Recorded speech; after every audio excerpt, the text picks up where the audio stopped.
We were just looking at video. Last night's game, Jamal Murray has an elbow that grazes LeBron James' whiskers. Not even his chin, his whiskers.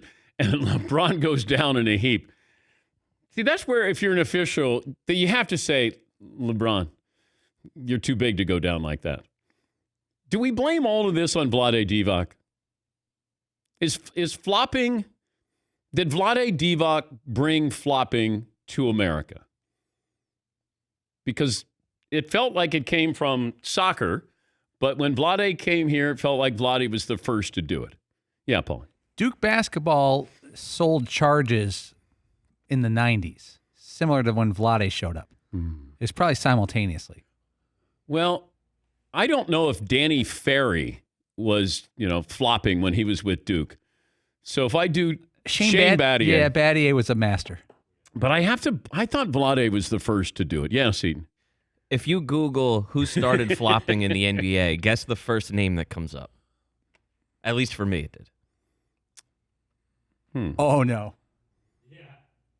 Well, there's guys who offensively sold fouls by flailing their arms in the air. That is such a nice way of saying he's offensively sold fouls. He's a regular guest on the Dan Patrick Show. Reggie Miller? Yeah. No, Reggie didn't bring flopping. He gave overreacting. I get Bill Laimbeer as being one of the people who started flopping. Okay. It felt like it was Vlade who actually fell down. Like, if there was going to be if you're teaching a master class in flopping, I'd have Vlade in there. Yes, McLevin. There's apparently a Sports Illustrated article in the 50s about Frank Ramsey. I don't even know who he is. He's a good player.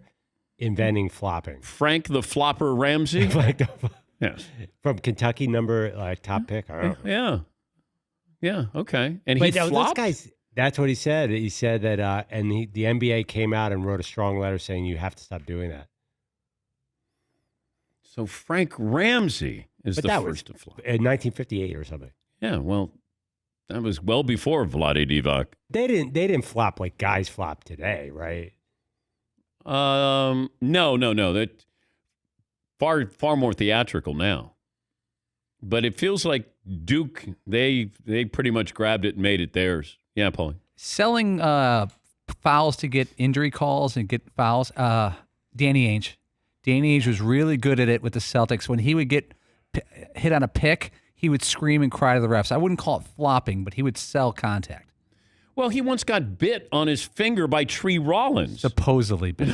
So, you can't fake that when somebody bites your finger. He bit himself and then sold it. Oh, is that what it is? Yes, McLevin. I was so confused by that as a kid. Why did Tree Rollins, who's so much bigger, need to bite him? Shouldn't Danny Ainge have bitten Tree Rollins? I think it was in the bottom of a scrum, and then he just bit Ainge's finger. I don't know. There's a lot of things. There's grown men who grab each other in the groin when they're in the pile.